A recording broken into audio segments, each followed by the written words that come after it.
పితా పుత్ర పవిత్ర ఆత్మ నామమున ఆమేన్. సిఎస్ఎస్ఏ జ్ఞానవాణి శ్రోతలకు స్వాగతం, సుస్వాగతం.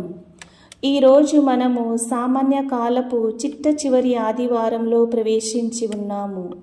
తల్లి శ్రీ సభ క్రీస్తు రాజు మహోత్సవాన్ని జరుపుకుంటున్నది. ఈరోజు మనము ధ్యానించబోయే అంశము క్రీస్తు రాజు, ప్రేమ రాజు. మనము చరిత్రలో చాలాసారి చూసి ఉంటాము, ఒక పసి బాలుడు రాజు అవటం. క్రీస్తు రాజు చిన్న బాలుడుగా జన్మించటం ఈ లోకంలో మనము ఒకే ఒకసారి చూసి ఉంటాము. ఆ బాలుడు జన్మించి మన అందరికీ కూడా పాప జీవితం నుండి పుణ్య జీవితాన్ని, చీకటి జీవితం నుండి వెలుగు అయిన జీవితాన్ని, పాప అంధకారపు జీవితం నుండి వెలుగు అయిన జీవితానికి చూపించి నడిపించిన గొప్ప రాజు, ప్రేమ రాజు మన యేసు క్రీస్తు ప్రభువు. మనం ఇహలోకంలో చూచినట్లయితే రాజులను కాపాడటానికి సైనికులు వారి జీవితాన్ని కోల్పోయి ఉన్నారు.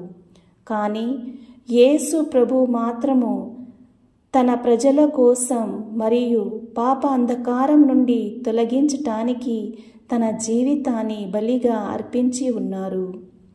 లూకా సువార్త 23వ అధ్యాయము 37 వచనంలో యూదులు యేసు ప్రభువును నువ్వు యూదుల రాజుల రాజా అంటూ హేళన చేస్తున్నారు. రాజు అని అంగీకరించటం లేదు. మనలో చాలా మంది ప్రపంచంలో క్రైస్తవులు కూడా రాజును అంగీకరించడానికి కష్టపడుతున్నారు. క్రీస్తు రాజు మన హృదయాలకే రారాజు, మన ఆత్మలకు రారాజు, మన సర్వస్వానికి కూడా రారాజు. యేసు ప్రభు సర్వాధికారి అయి ఉండి కూడా తనను తాను తగ్గించుకొని మానవాళి పోలి మనలో ఒక్కరై మన కొరకై ఆయన పాటుబడి మన హృదయానికి రారాజుగా మిగిలారు.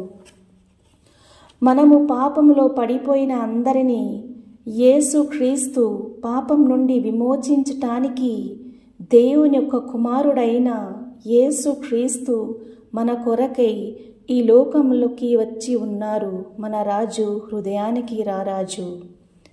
ఈ లోకమైన సంబంధించిన రాజులు ప్రజా కోసం నిజమైన శాంతిని, సమాధానాన్నివ్వలేరు.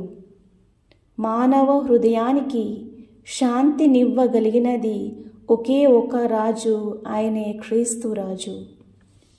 ఈ క్రీస్తు రాజు శాంతికరుడైన రాజు, సమాధానకర్త అయిన ఒక రాజు పండుగను జరుపుకుంటున్నాము. కాబట్టి ఈ రోజున జరుపుకునే ఈ పండుగ క్రీస్తు రాజుని మన హృదయాలకి రారాజుగా అంగీకరించేటువంటి పండుగ. మత్తయి సువార్త 20వ అధ్యాయము 26 వచనంలో మనము చూసినట్లయితే, మీలో గొప్పవాడు ఉండదలిచిన వాడు ముందుగా సేవకుడై ఉండవలేను. అటువంటి సేవా భావాన్ని కలిగి దయ, సోదర భావం, క్షమ, కరుణ అను గొప్ప దైవ రాజ్య విలువలను కలిగి జీవించిన వ్యక్తి ప్రేమ రాజు, మన క్రీస్తు ప్రభువు. అదే విధముగా మన జీవితంలో కూడా మనలను మనము తగ్గించుకొని సోదర భావం, క్షమ, జాలి అటువంటి మంచి విలువలను మన జీవితంలో పాటించటానికి కావలసిన శక్తిని, ప్రేమను దయచేయమని వేడుకుందాము.